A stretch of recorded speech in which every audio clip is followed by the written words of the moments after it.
In this video, I'm going to show you how to replace the rear brakes on this Ford F-350 single rear wheel. Pads and rotors, let's get started. Let's remove the wheel. Sometimes these wheels have some center caps, so you're going to want to use a pry bar or screwdriver to pop that off before you get to the lug nuts. Usually if you just look around, there's going to be a cutout at some point that you can use to pry out on. And that exposes your 8 21mm headed lug nuts, so let's take those off.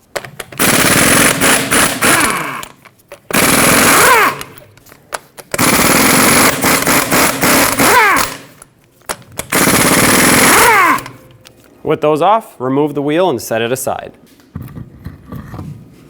Use a 17mm socket to remove the 2 bolts holding the caliper onto the slider pins and therefore the bracket. There's one. Leave it in a few threads so I can hold it while we remove this one. At this point, you may need a pry bar to get this caliper off since it is quite stuck on here sometimes.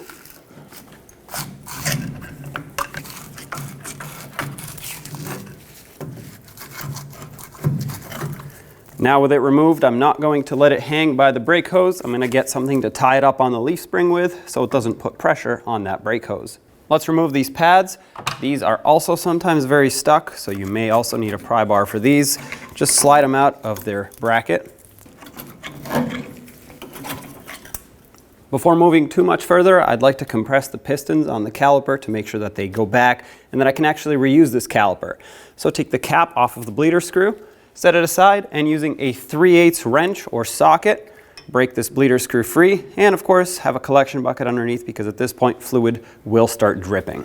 What I have is a hose that is attached to a collection receptacle. I'm going to break this bleeder screw free, open it up a little bit.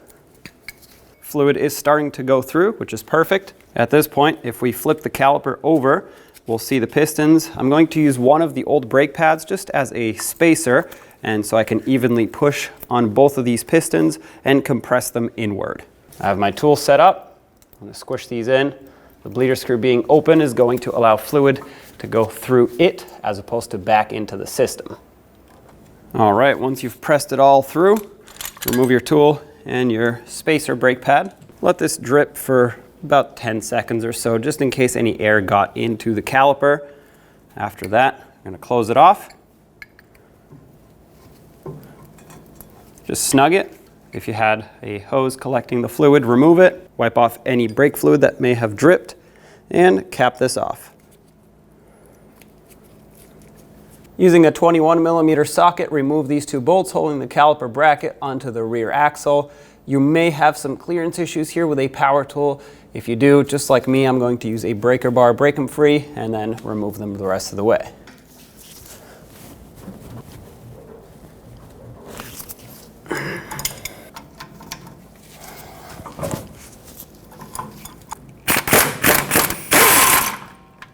Leave this on a few threads so I can hold it while you remove the lower. And remove them both. Take the bracket off and set it aside. At this point, it's time to take the rotor off, and often it gets stuck on here. Now, make sure the parking brake isn't what's holding it, so make sure it's disengaged. Mine is, it's just seized on this hub due to rust. So what I will do is take a hammer and hit it from the backside, and that should break it free.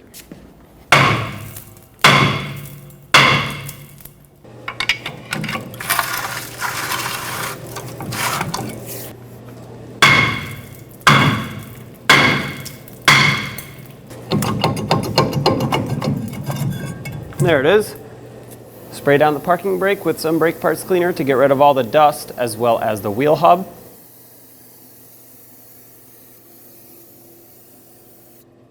Now let's use a wire brush to clean up the surface of the hub. Mine is not in too bad of shape, so if yours is, you're going to need a sanding disc of some sort to clean it up, but just don't remove too much material.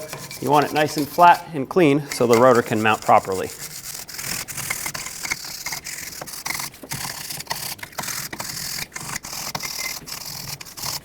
Once you've done that, rinse it off again. Now use some anti-seize and coat the hub lightly so that it prevents rust from building up in the future and prevents the rotor from seizing on there. Avoid getting it on the lug studs if possible. If you get it on them, no big deal, just wipe it off.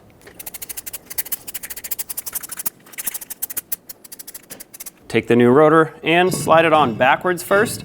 That is so that we can clean the braking surface, not just here, but also inside where the parking brake shoes ride. Use brake parts cleaner and a clean rag and clean this off.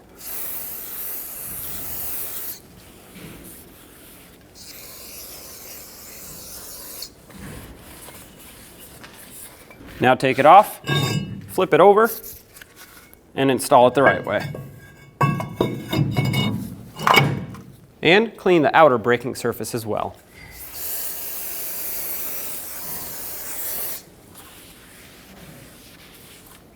To get this rotor to stay on and not wobble around, I'm going to use 2 lug nuts and bottom them out on 2 of the lug studs. That way, like I said, it doesn't move around.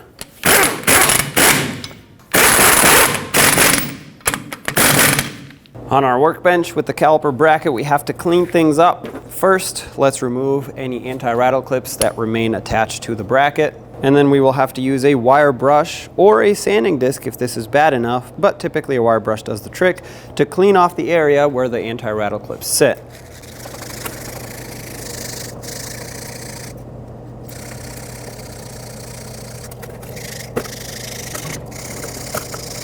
Once you're done brushing it, wipe it off and inspect it. It should look nice and clean and without any rust on it. You're not looking to get it brand new looking or very shiny or anything, just clean. At this point, take some silicone paste or brake grease and apply a thin layer right here. This is to prevent rust from building up in the future. You don't want too much, otherwise it'll squeeze out once you put the pads on here and get on your brake rotor, and you want to avoid that. Now lay the caliper down and let's remove the slider pins. These have some grease on them, although it is pretty dirty, but a lot of times they actually seize up. So as long as they're not seized, you are good to go. Wipe off all of the old grease. Even if it looks clean, you always want to start with fresh grease on here, and make sure that the caliper pin is in good condition, especially if it is seized. You can unseize them often and reuse them as long as you clean it up well. So a wire wheel or a wire brush is recommended for that. This one looks like it's in great shape. Because I had some dirty grease in here, I'm going to stick my rag right inside of this boot and kind of massage it around. You actually can even remove the boot if you feel the need to, and wipe it on the rag just like this. That's going to clean it out really well. And here I'm going to wipe off the area where the boot sits just so I can make sure that's going to seal up properly when the time comes. I'm going to take a little bit of that silicone paste and apply it right up here where the boot meets the caliper bracket. This will help it seal up better.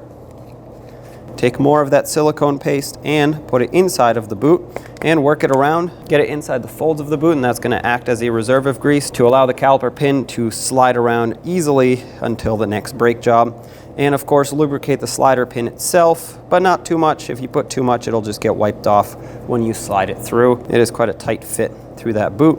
And make sure you get some right up on this ridge at the top where the boot seals up. Slide this in. Now, if you have any air that's stuck in there, which in my case it looks like there isn't, you would just push the slider pin in, squeeze the boot. That's going to get all of your excess air out. Give it a couple twists and make sure the grease is worked in there, everything's sliding properly. And then do the same exact thing on the other side. Clean these areas, lubricate the pin, and then we can install this on the vehicle. Put your caliper bracket over the axle and have at least one of the bolts ready to start it in. Snug these up. 203 foot-pounds is the torque for both of these bolts.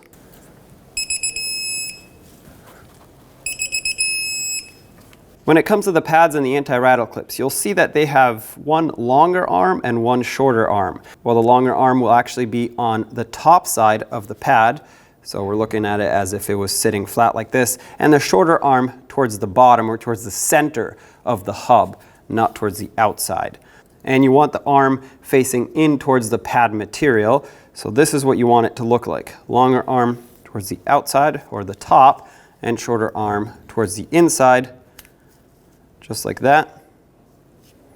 And when it comes to installing them, those two arms actually press on the outside of the caliper bracket. They do not slide into the bracket where we greased.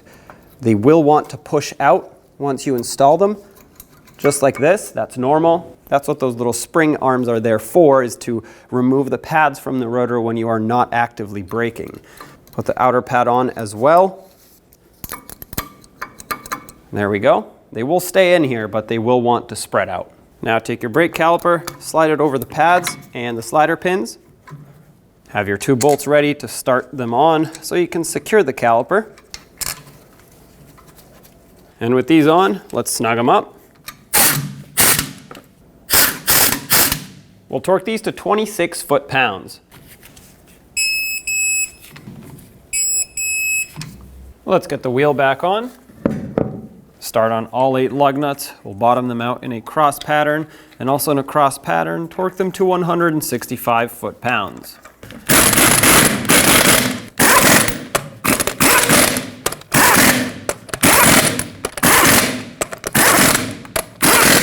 Once again, 165 foot-pounds in a cross pattern.